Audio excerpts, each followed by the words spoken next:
Hello students, myself Archana Varude. In last video, we studied about conductors, semiconductors and insulators and how to draw energy band diagrams for conductors, semiconductors and insulator. And in this video, we will study about types of semiconductors, and after watching this video, you will be able to understand how the extrinsic semiconductors are formed and how to differentiate intrinsic semiconductors from extrinsic semiconductors. As we already studied in last video that semiconductors are the materials whose conductivity is less than that of conductor and more than that of insulator. And the forbidden energy gap of semiconductor is 1 electron volt, and the examples of semiconductors are silicon and germanium. And these semiconductors are classified as first is intrinsic semiconductor and second is extrinsic semiconductor.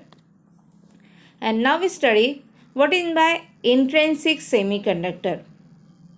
As we know that silicon and germanium, these are the examples of semiconductors, and when we consider these silicon and germanium in its purest form, then that are called as the intrinsic semiconductors. That means there is no any impurity is added in these semiconductors. Silicon and germanium has 4 electrons in the outermost orbit of its atom, and each atom requires 4 electrons, which is done by sharing 1 electron from each of 4 neighboring atoms. To complete an octet, silicon or germanium needs 4 electrons and it shares 1 electron from each neighboring atom. This diagram shows the crystalline structure of silicon. Here, each silicon atom is surrounded by 4 atoms, and each atom requires 4 electrons to complete an octet. And to form the covalent bond, it consists 2 electrons, one from each adjacent atom. Each atom shares 1 electron from each adjacent atom, and both electrons are shared by 2 atoms. And in this semiconductor, there is no free electron available for electrical conduction. And thus, semiconductors behaves as a perfect insulator at absolute zero temperature. When electrons move away from broken covalent bonds, then hole is created. That means there is a vacancy created, and that vacancy is called as a hole. Whenever free electron is generated, a hole is created simultaneously, and this generation of electron hole pair is called as a thermal generation. Then, what is the effect of temperature on intrinsic semiconductor? As the temperature of semiconductor increases, then its conductivity increases. And as we know that conductivity and resistivity are inversely proportional to each other, and therefore as temperature of semiconductor increases, then its resistance decreases, and therefore it is a negative temperature coefficient of resistance.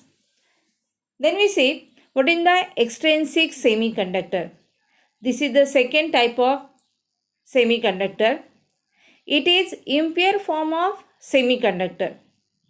We know that pure silicon and germanium has high resistivity, and its resistivity can be remarkably reduced by controlling way of adding small amount of impurity called as doping.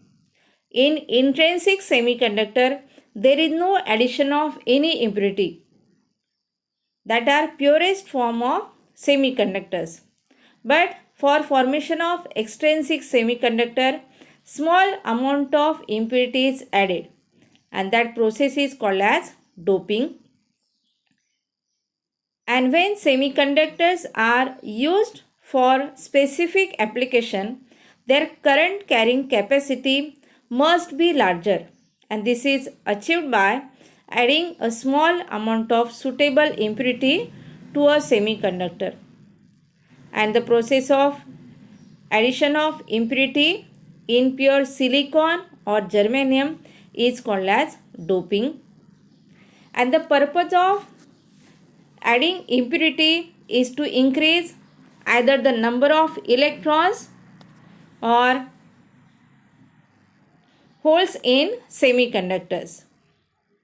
And depending upon the impurity added, extrinsic semiconductors are classified into two types.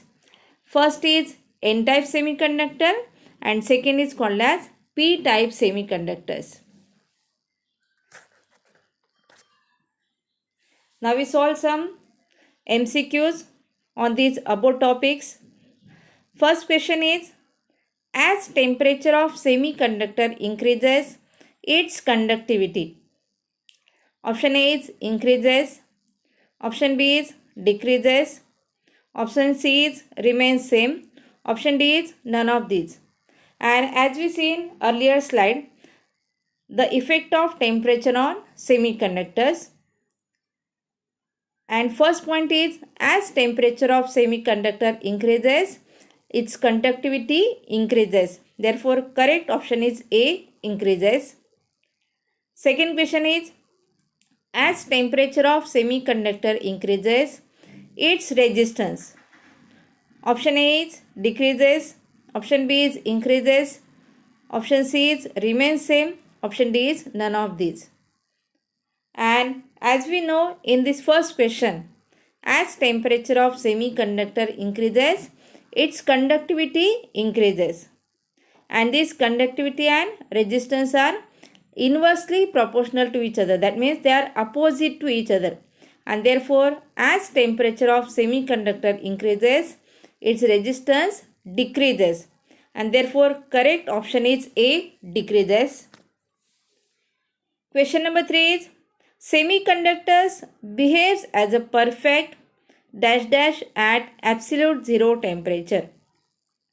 Option A is insulator, option B is conductor, option C is both A and B, option D is none of these. And as we see in earlier slide, the semiconductors behaves as a perfect insulator at absolute zero temperature. If its temperature increases, then its conductivity increases. And therefore, correct option is A, insulator. Question number 4 is, a semiconductor such as silicon and germanium in its purest form is called as. Option A is intrinsic semiconductor, option B is N-type semiconductor, option C is extrinsic semiconductor, option D is none of these. And as we see the definition of intrinsic semiconductor, a semiconductor such as silicon and germanium in its purest form is called as a intrinsic semiconductor. And therefore, correct option is A, intrinsic semiconductor. This is all about today's video. Thank you.